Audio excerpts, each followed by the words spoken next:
So hey guys, welcome back to the channel. और अभी हमने रिसेंटली क्लास 6 का जो है ज्योग्राफी ख़त्म किया था।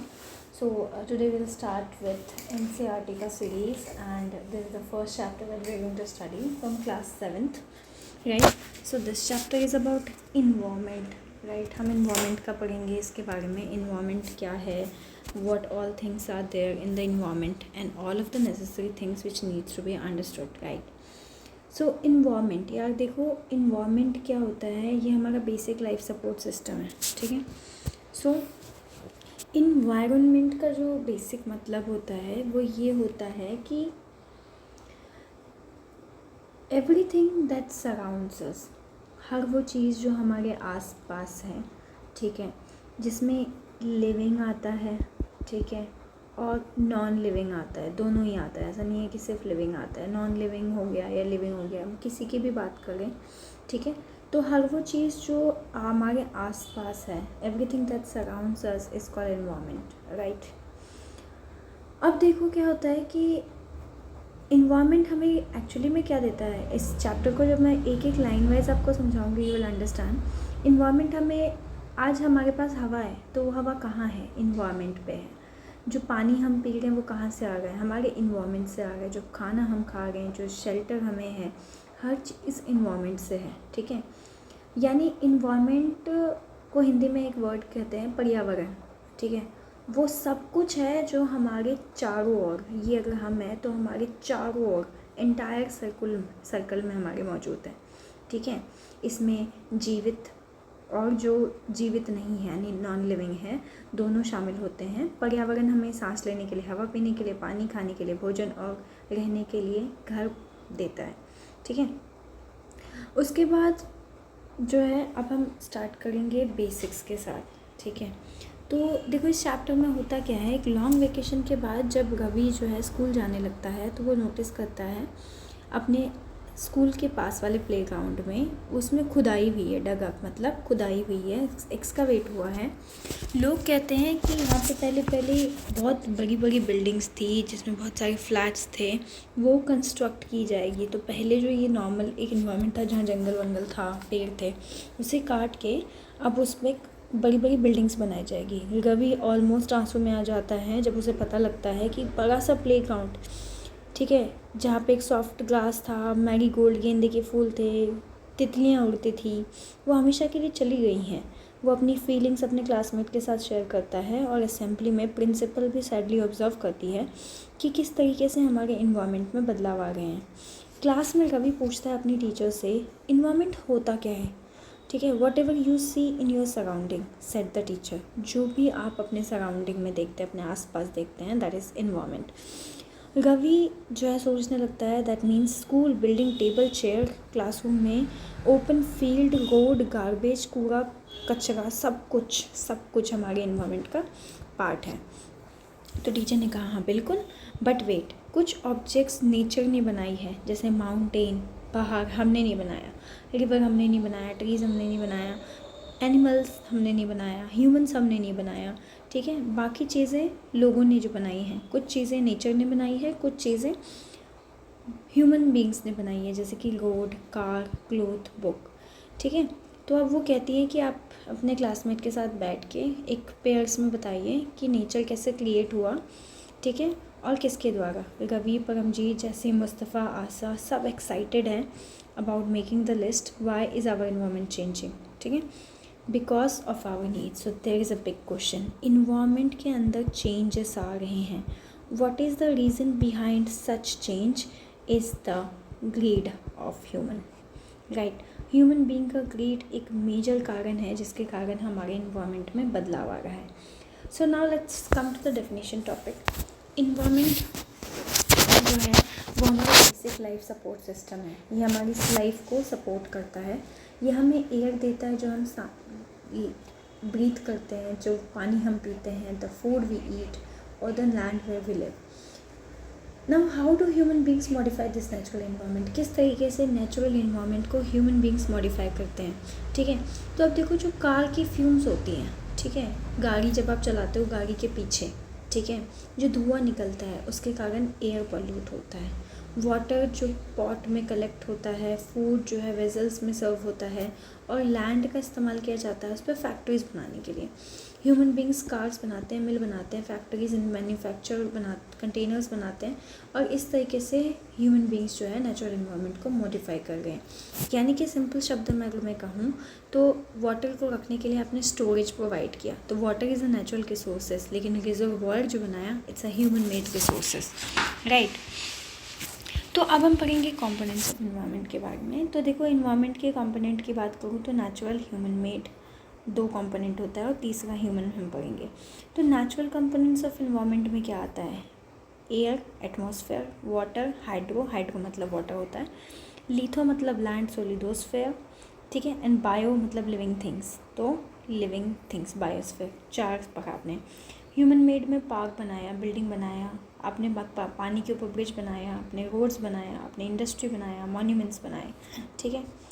नाउ ह्यूमन में क्या आता है? एक इंडिविजुअल, मैं, आप, इंडिविजुअल, हमारी फैमिली, हम जिस फैमिली में रहते हैं ऐसे कई सारी फैमिली आपस में कुछ सेट ऑफ रूल्स बनाते हैं, आपस में अपने रूल्स एंड रेगुलेशन के साथ एग्री करते हैं, साथ में रहते हैं। When we need an help तो हमारी हेल्प करते हैं, तो दिस इज़ कॉल्ड कम्युनिटी, ठीक है। एक रिलीजन, ठीक है।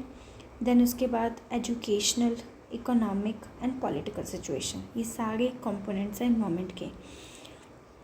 तो हम जो है अपने सराउंडिंग को मॉडिफाई कर रहे हैं as per hour the need, but mean while हम जो है अपने नेचुरल सराउंडिंग को डिस्ट्रॉय भी कर रहे हैं, ठीक है। इस पूरे कन्वर्सेशन से आपको क्या समझ में आया कि the place, people, things and nature that surrounds any living organism, किसी भी लिविंग ऑर्गेनिज्म के आसपास में जो प्लेस है, पीपल है, थिंग्स है, नेचर है, उसको हम इन्वायरमेंट कहते हैं। सो what is the definition of environment? The place जहाँ आप रह रहे हो, पीपल जो आपके आसपास है, थिंग्स जो चीज़ें हैं आपके घर में, टेबल चेयर कुछ भी, जो नेचर है, ठीक है, और जो कि सारे लिविंग ऑर्गेनिज्म के आसपास होते हैं, surrounds any living organism is called environment. Environment एक कॉम्बिनेशन है natural and human made phenomena का। तो इन्वायरमेंट में दोनों आता है, नेचुरल और ह्यूमन मेड, ठीक है। अगर नदी से आपको पानी मिल गया है दैट इज़ नेचुरल, तो वहीं आप उसको जो है आज टैप में या शावर में आप नहा रहे हो, तो शावर ह्यूमन मेड फिनोमेना है। नदी का पानी natural resources, human made shower में आज आ रहा है आपके बाथरूम तक। सो this is a combination of natural and human made phenomena, ठीक है। जहाँ पे नेचुरल इन्वायरमेंट को बायोटिक कहा जाता है एंड ए बायोटिक कंडीशन दोनों ही अर्थ पे आपको मिलेंगे, ठीक है। So that natural environments refers to both. Natural environment क्या है? दोनों, biotic plus abiotic. Environment क्या है? Everything that surrounds you is called environment, ठीक है। And natural environment means biotic and abiotic components which exist together on the earth. What is biotic? Living organism की दुनिया को हम biotic कहते हैं, जैसे plants and animals. Abiotic क्या है? नॉन लिविंग की दुनिया, नॉन लिविंग एलिमेंट्स, लैंड बनाया, ठीक है।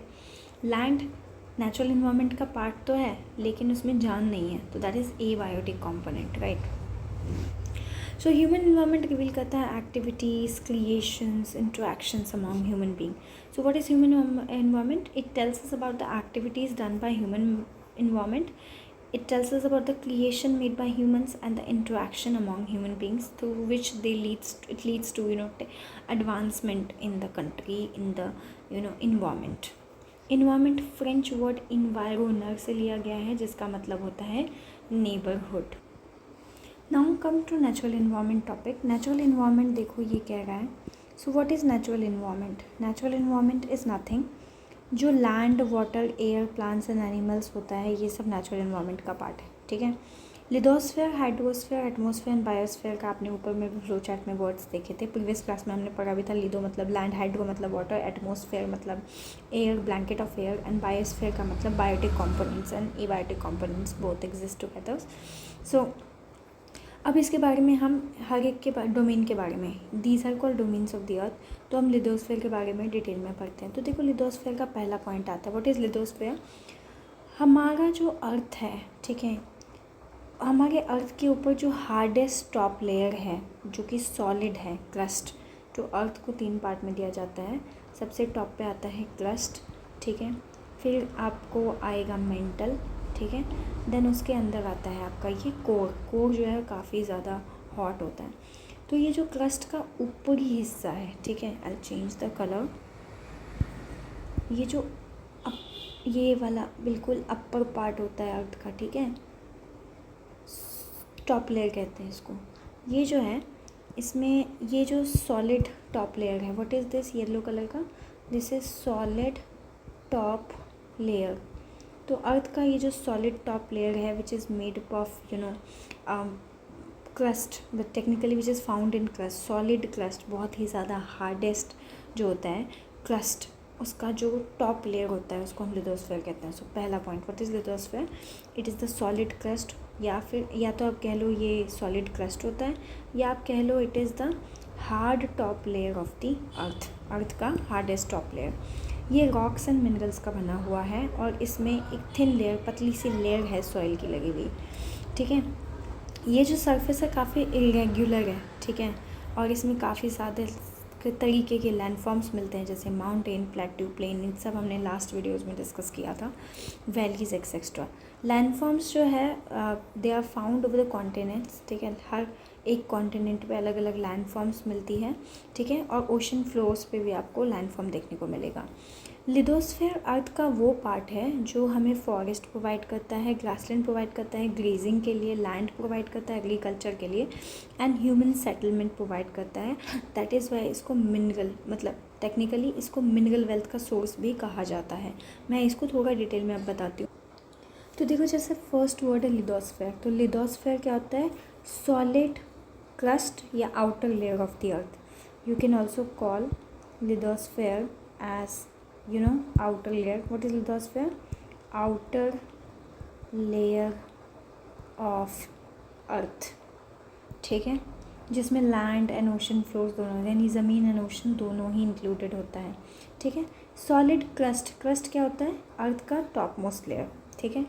ये जो है किसका बना हुआ होता है, rocks and minerals. What is rocks and mineral, rock is कोई भी चीज़ जो अर्थ के सरफेस पे बना होता है, नेचुरल सब्सटेंसेस जिसके कारण ये अर्थ बना है। मिनरल्स बेसिकली रॉक्स के अंदर फाउंड जो होता है valuable material. What is minerals, they are the valuable material which are found in the rocks, ठीक है, and they are covered by a thin layer of soil, यानी सॉइल की एक पतली सी छोटी सी कवरिंग होगी रॉक्स के ऊपर जहाँ पे प्लांट्स ग्रो होते हैं। टेक्निकली मैं इतना डीप क्यों बता रही हूँ आई डोंट नो, बट मैं एक एक वर्ड आपको समझा रही हूँ। इरेगुलर सरफेस का मतलब होता है surface which is not smooth, surface that is not smooth, ठीक है। इसके अलग अलग शेप एंड हाइट हो सकते हैं और अलग अलग landforms. What is landforms, natural features, earth पे जो भी नेचुरल फीचर मिलता है, माउंटेन, प्लेट्यू, प्लेन, ठीक है। उसके बाद लैंडफॉर्म, माउंटेन्स, फिर उसके बाद क्या, माउंटेन क्या होती है, high landforms, they are technically higher than the surrounding land, ठीक है। Then plateaus, basically they are flat areas like a table on the earth surface, आप ऐसे मान लो। प्लेन होता है flat and level land which in which cultivation is very plain, मतलब जैसे मान लो ये ज़मीन है सीधी, ठीक है, इसके ऊपर आराम से कल्टिवेशन हो सकता है, ठीक है, आराम से कल्टिवेशन हो सकता है। So this is called plain. नदियों के किनारे जो लैंड पाई जाती है जिसमें अलुवियम सॉइल मिलते हैं, so that is the case, ठीक है। Plain, flat area of land बता दिया। वैलीज़ क्या होता है, टेक्निकली माउंटेन्स के और हिल्स के बीच में जो एरिया आता है उसको हम वैलीज़ कहते हैं, ठीक है। ओके, ओशन फ्लोर होता है, ओशन के बिल्कुल बॉटम के पार्ट को हम ओशन फ्लोर कहते हैं। इसमें माउंटेन्स एंड प्लेन्स भी आ जाती है। डोमेन मतलब होता है a particular area. What is domain, एक particular area, a particular area, यानी कि अर्थ का लिथोस्फीयर मतलब अर्थ का एक ऐसा एरिया जिसमें सिर्फ लैंड एंड ओशन फ्लोर्स आता है, ठीक है।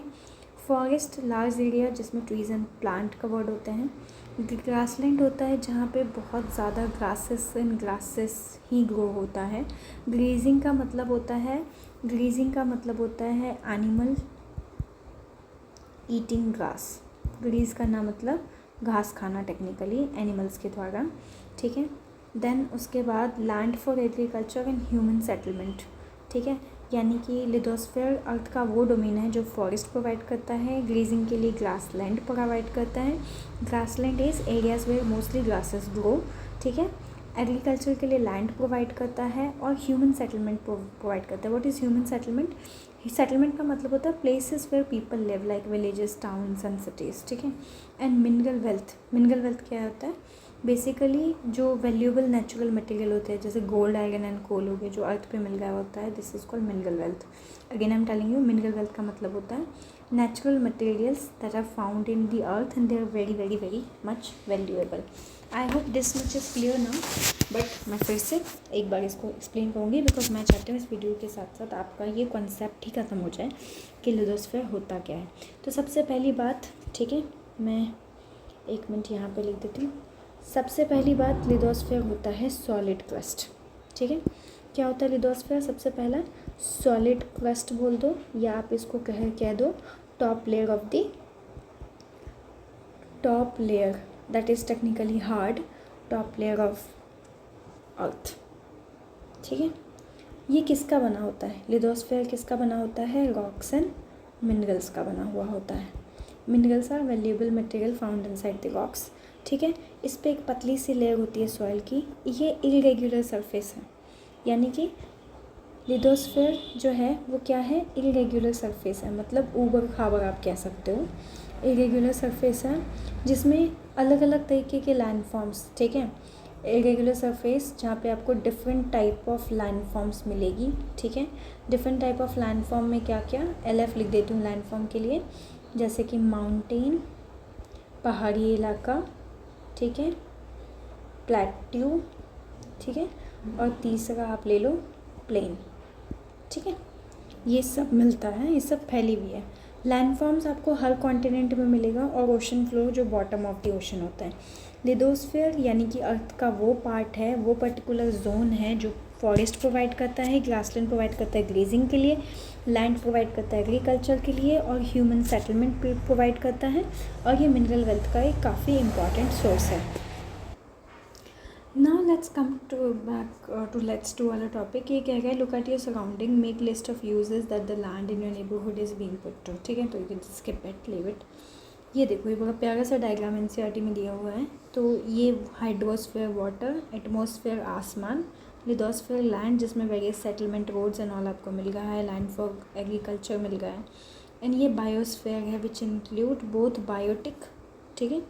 बायोटिक यहाँ पे देखो जितने भी लिविंग वर्ल्ड है, जैसे ये चिड़ियाँ, हाथी, एवरीथिंग, एंड ए बायोटिक जैसे कि हो गया आपका mountain, houses, road, everything. Biosphere include both biotic and abiotic component.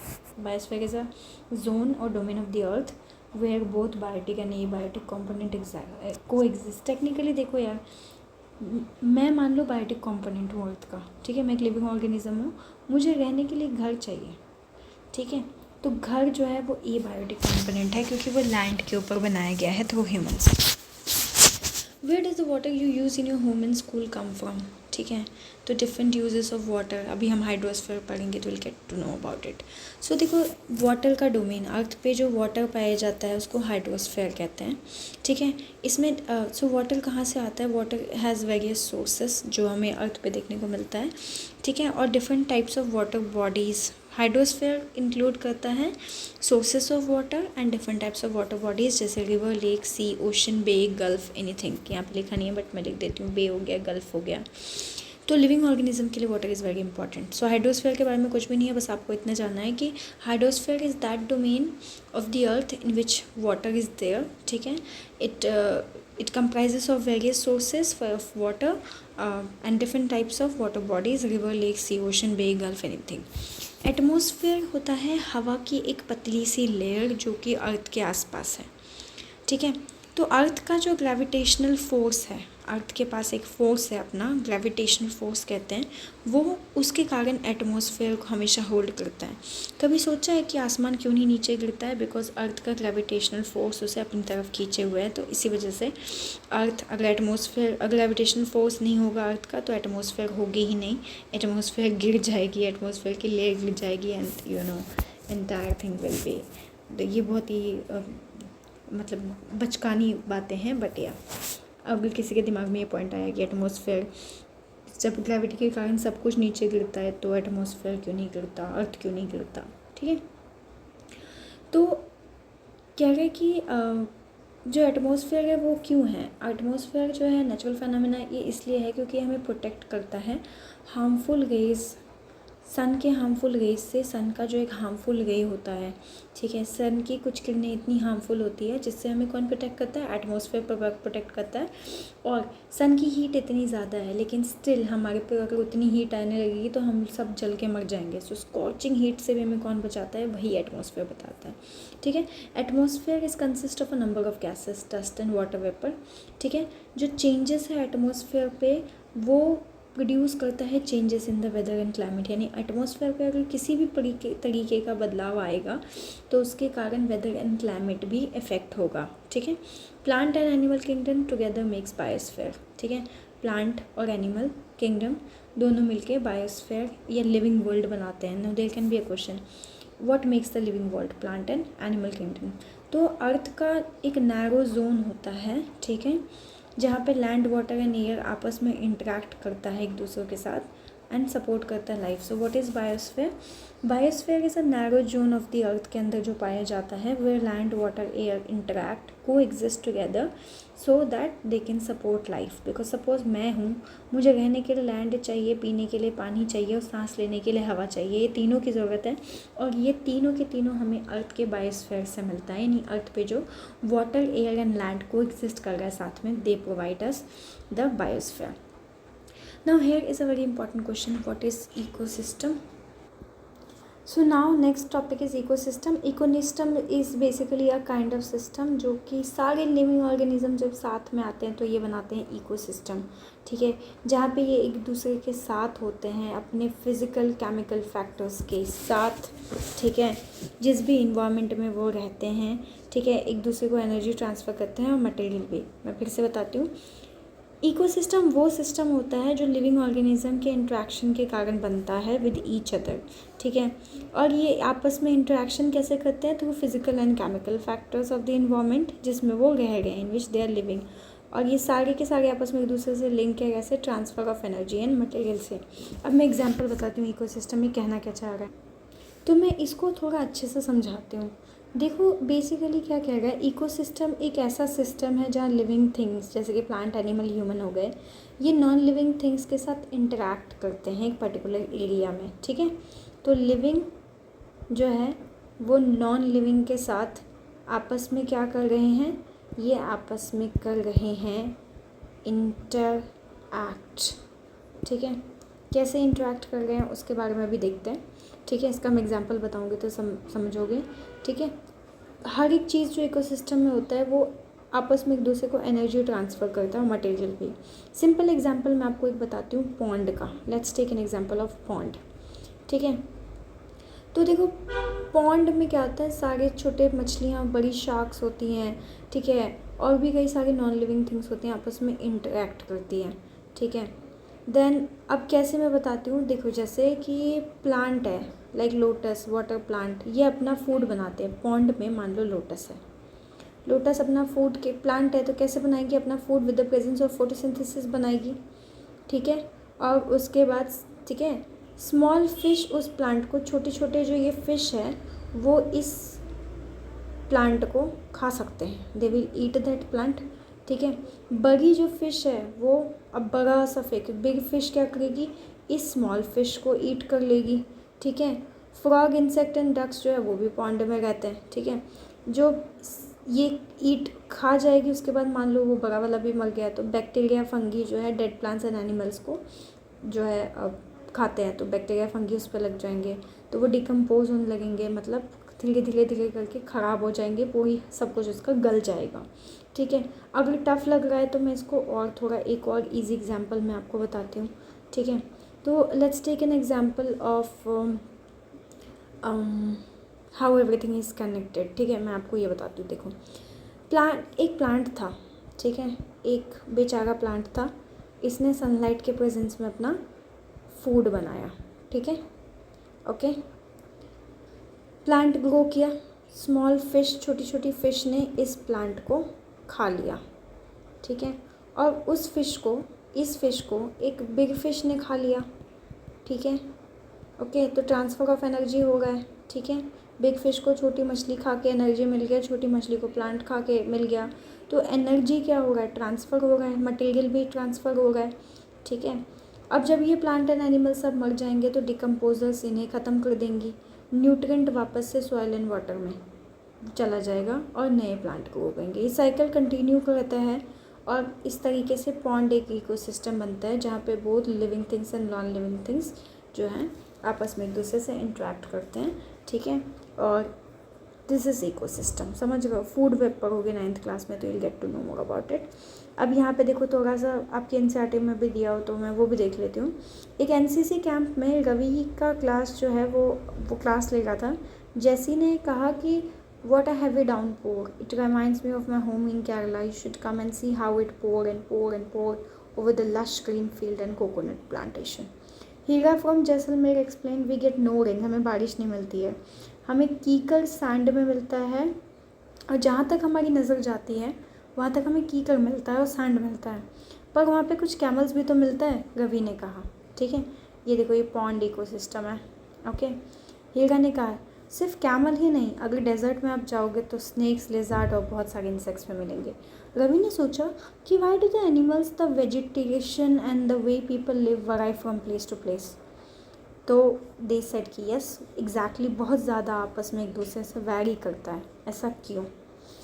तो all plants and animals and human beings depend on their immediate surrounding. देखो हम सारे प्लांट, एनिमल, ह्यूमन बींग्स सब के सब एक दूसरे पर डिपेंड करते हैं। मैं बताती हूँ, हम प्लांट खाते हैं टेक्निकली, अगर आप अब ये मत बोलना कि हम चिकन खाते हैं, ऑब्वियसली तुम एनिमल खा रहे हो, प्लांट एनिमल खा रहे हो, पर वो जो चिकन तुमने खाया उस बेचारे को एनर्जी कहाँ से मिला, प्लांट से तो मिला।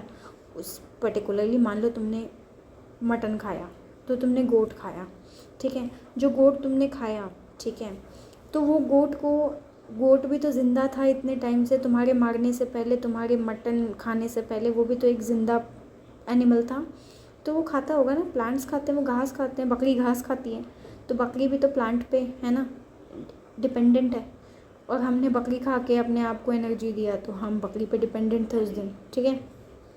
मान लो तुम पनीर खा रहे हो, तो पनीर तुम्हें कहाँ से मिल गया, गाय से, गाय भी तो घास खाती है, ठीक है। तो इनडायरेक्टली या डायरेक्टली हम प्लांट्स पे डिपेंडेंट होते हैं, ठीक है।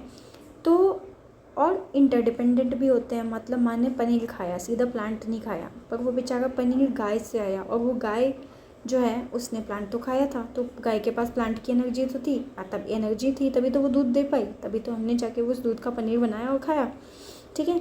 ये जो रिलेशन होता है ना लिविंग ऑर्गेनिज्म का, और जो रिलेशन होता है उसका ऑर्गेनिजम्स के बीच में और उनके सराउंडिंग्स का, वो इकोसिस्टम बनाता है। समझ आया। एक और बताती हूँ, ये जो रिलेशन होता है लिविंग ऑर्गेनिज्म का, जो रिलेशन होता है किसी दो ऑर्गेनिजम्स के बीच में या उनके सराउंडिंग्स के बीच में, जो मैंने आपको बताया कि मेरा जो रिलेशन था कि मैंने पनीर खाया, पनीर मैंने एक लिविंग ऑर्गेनिज्म से ही तो लिया था, पनीर भले नॉन लिविंग था, ठीक है, पनीर में जान नहीं थी, पनीर भले नॉन लिविंग था, पर पनीर जो है गाय के दूध से आया, बेचारा गाय तो लिविंग था, और गाय ने एक प्लांट को खाया, वो भी लिविंग था, ठीक है। तो हम बिटवीन दी ऑर्गेनिज्म के साथ हमारा रिलेशनशिप बन गया, ठीक है। सब मिलके क्या बनाया, एक इकोसिस्टम पे। तो टेक्निकली इकोसिस्टम पे हम डायरेक्टली या इनडायरेक्टली अपने आसपास के सराउंडिंग प्लांट एंड एनिमल्स पे डिपेंडेंट होते हैं, ठीक है। एक ऐसा इकोसिस्टम हो सकता है जहाँ पे लार्ज रेन फॉरेस्ट हो, grassland, desert, mountain, lake, river, ocean, और छोटा सा पॉन्ड भी हो सकता है, ठीक है। तो क्या तुम्हें लगता है कि जिस पार्क में रवि और उसके फ्रेंड रहते थे वो एक इकोसिस्टम था? ऑब्वियसली इकोसिस्टम ही था, क्योंकि घास भी था, इंसेक्ट्स भी थे, हम ह्यूमंस भी थे, ठीक है। तो it's a part of ecosystem, सब एग्जिस्ट कर रहा है। वो जो घास है वो ग्रो कर पा रही है due to sunlight part of ecosystem, abiotic component, right. Now will move forward to human environment, but before that let's talk about this two things. 5 जून हर साल हम वर्ल्ड इन्वायरमेंट डे सेलिब्रेट करते हैं, ठीक है। बार्टर सिस्टम का मतलब होता है it is a kind of trade जिसमें गुड्स को एक्सचेंज किया जाता है बिना मनी के इस्तेमाल के। अब कैसे मैं बताती हूँ, मान लो मुझे 1 kg राइस चाहिए, बट मेरे पास पैसा नहीं है, मेरे पास 1 kg ओनियन है, तो मैं अब ऐसे बंदे को ढूंढूंगी जो 1 kg राइस मुझे दे दे और उसके बदले में मुझसे 1 kg ओनियन मांगे, क्योंकि पैसा मेरे पास भी नहीं है, उसका भी नहीं है। तो पुराने ज़माने में बार्टर सिस्टम होता था, जहाँ पे एक बंदा जो है अपना सामान दूसरे बंदे को पैसों पे नहीं बल्कि गुड्स की वैल्यू पे, गुड्स के एक्सचेंज पे देता था। गुड्स आर एक्सचेंज्ड, ठीक है। प्याज के बदले आटा ले लिया, आलू के बदले टमाटर ले लिया, ठीक है। अब तो ये प्रोसेस चलता रहता है। This is called barter system when there is no use of money. Without the use of money if you are buying and selling goods, that is called barter system. Talking about human environment, तो human being interact करता है अपने environment के साथ और modify कर देता है अपने इन्वायरमेंट को अपने नीड के हिसाब से। पुराने ज़माने के जो ह्यूमंस थे ये खुद को अडेप्ट कर लेते थे अपनी नेचुरल सराउंडिंग में। तो पहाड़ है तो पहाड़ के हिसाब से अपने आप को अडेप्ट कर लिया कि स्वेटर पहन गए, केव में रह गए। डेजर्ट है तो डेजर्ट में तुम्हें पता होगा डेजर्ट के लोग थोड़ा तीखा खाते हैं। वाई? बिकॉज वहाँ का पानी जो होता है बहुत सॉल्टी होता है, बहुत खारा होता है। तो पानी बेचारे पी नहीं पाते। लेकिन अब ऑब्वियस सी बात है, तुम्हें बहुत ज़्यादा मिर्ची लगेगी तो तुम क्या करोगे, तुम्हें पीना ही पड़ेगा। तो जब आपको बहुत तेज़ मिर्ची लगती है तो आपको बस कुछ पीना होता है। पानी में मतलब मैं नमक भी डाल दूँ ना 4 चम्मच, फिर भी तुम पी लोगे क्योंकि तुम्हारे को वो तीखा नहीं झेला जाएगा। तो दैट इज़ द केस, ठीक है। They led a simple life and fulfil their requirements, ठीक है, from the nature around them. जैसे जैसे टाइम बढ़ा, ठीक है, ह्यूमन जो है उन्होंने नए नए तरीके से अपने आप को बदला, चेंज लाया इन्वायरमेंट में। इन्हें क्रॉप ग्रो करना आ गया, इन्हें डोमेस्टिकेट करना आ गया एनिमल्स को, इन्होंने सेटल लाइफ जीना स्टार्ट कर दिया। जो है व्हील इन्वेंट हुआ, ठीक है, ये व्हील चक्र जो बोलते हैं, जिसको कार का पहिया बोलते हैं, इन्वेंट हुआ। फूड प्रोड्यूस होने लगा, बार्टर सिस्टम इमर्ज हुआ कि लोग एक दूसरे का सामान आपस में जो है मतलब एक्सचेंज कर गए बिना पैसों के। ट्रेड स्टार्ट हुआ, बिजनेस स्टार्ट हुआ, कॉमर्स डेवलप्ड हुआ, ट्रांसपोर्टेशन सिस्टम आया, इंडस्ट्रियल रिवॉल्यूशन हुआ, नए नए बड़े बड़े इंडस्ट्रीज़ बनने लगे, ठीक है, ट्रांसपोर्टेशन हुआ, इंफॉर्मेशन रिवॉल्यूशन आया। आज तुम्हारे मोबाइल में, आज तुम यूट्यूब पे लेक्चर देख लो, इन्फॉर्मेशन रिवॉल्यूशन का ही तो पार्ट है। इन्फॉर्मेशन रिवॉल्यूशन ने कम्युनिकेशन को आसान कर दिया और स्पीड कर दिया कि आज अमेरिका से भी बात करना तो व्हाट्सएप कॉलिंग आप कर सकते हो। पहले के ज़माने में STD ISD PCO का सिस्टम हुआ करता था। छोड़ो, अपने दिमाग पे इतना प्रेशर मत डालो, तुम्हें समझ नहीं आएगा। तो ISD का होता था इंटरनेशनल कॉल करना टेक्निकली। तो उस टाइम पे बहुत, जैसे इंडिया में अगर आप कॉल करो तो 1 रुपीज़ पर मिनट लगता था हमारे ज़माने में। और उसके बाद अगर आप इंटरनेशनली कॉल करोगे तो I guess 13 to 14 rupees per minute के चार्जेस होते थे। तो दैट इज़ वेरी एक्सपेंसिव, ठीक है। तो कभी आपने सोचा है कि आप जो जूसी वाटरमेलन समर में खा रहे हो या पीनट्स जो आप गरम गरम विंटर में खा रहे हो, ठीक है, क्यों खा रहे हो? बिकॉज बैलेंस की ज़रूरत होती है। ठंड में हमें गर्म देने वाली चीज़ें चाहिए होती है और गर्मी में हमें ऐसी चीज़ें चाहिए होती है जो हमें कूलिंग इफेक्ट दे। ऐसा थोड़ा ना है कि गर्मी में हम हीटर लगा के बैठे हैं और ठंड में हम AC चला के बैठ गए, नहीं, उल्टा नहीं। हमारी बॉडी को जिस चीज़ की नीड होती है हम उस चीज़ का इस्तेमाल करते हैं। This is called making a perfect balance between the nature and the human environment. Humans they should learn कि कैसे रहना है इस इन्वायरमेंट पे, कैसे इन्वायरमेंट पे जो भी है उसका यूज़ कैसे करना है, इज़्ज़त से, हारमोनियस वे, ठीक ठाक से, अच्छे ढंग से, that is called harmonious way, ठीक है। अब यहाँ पे देख लो, ये not that important, so you can just skip it, ठीक है। Yeah we are done with the chapter, but yeah last paragraph हम पढ़ेंगे। तो न्यूरी एक गर्ल है मिज़ोरम से जो कि रवि की क्लास में है, एंड ये लश ग्रीन सराउंडिंग जो उसके घर के पास है उसके बारे में बात करती है, ठीक है। रवि को अपसेट देख के और क्योंकि वो प्लेग्राउंड उसका खो गया, न्यूरी जो है उसको अपने घर बुलाती है वेकेशंस पे। रवि की टीचर पूछती है कि आप लैंडस्केप बनाइए, houses and activities of the people बनाइए, ठीक है, ड्यूरिंग द हॉलीडेज़। तो ठीक है, ये तो एक टाइप से आपका एक्टिविटी हो गया। So that's all guys, thank you so much for watching. So I have completed the entire video in 33 minutes. In case if you have any doubt, you can just let me know in the comment section. And yeah, that's all for today guys. Love you all. And if you find my channel is helping you in any sort of way, do hit like and subscribe to my channel. Thank you so much.